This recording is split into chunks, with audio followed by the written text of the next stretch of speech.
अध्याय 17 कार्तिक मास महात्म्य। उस समय शिवजी के गण अत्यंत प्रबल थे और उन्होंने जलंधर के शुंभ, महासुर, कालनेमी तथा अन्य महाबली दैत्यों को पराजित कर दिया। यह देखकर सागर पुत्र जलंधर एक विशाल रथ पर चढ़ा, जिस पर लंबी पताका लहराई जा रही थी, और युद्धभूमि में प्रकट हुआ। वहीं जय और शील नामक शंकर जी के गण भी युद्ध में तत्पर होकर गर्जने लगे। इस प्रकार दोनों सेनाओं के हाथी, घोड़े, शंख और भेरी की आवाज से युद्धभूमि कांप उठी। जलंधर ने कुहरे समान असंख्य बाण प्रक्षिप्त कर पृथ्वी से आकाश तक भर दिया।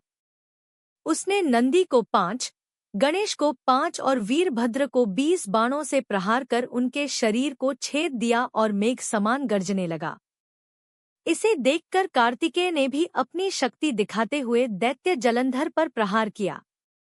गर्जना के प्रभाव से जलंधर मूर्छित होकर पृथ्वी पर गिर पड़ा, पर शीघ्र ही उठा और क्रोध से भरकर कार्तिकेय पर अपनी गदा से प्रहार करने लगा। ब्रह्मा जी के वरदान की रक्षा हेतु शंकर पुत्र कार्तिकेय पृथ्वी पर गिर पड़े।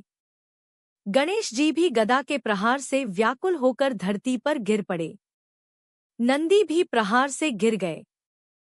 फिर दैत्य ने हाथ में परिध लेकर वीरभद्र पर प्रहार किया और उसे भी पृथ्वी पर गिरा दिया।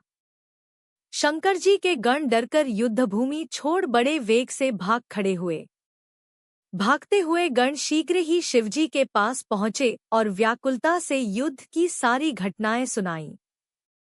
लीलाधारी भगवान ने उन्हें अभय दिया और सभी गणों का संतोषवर्धन किया।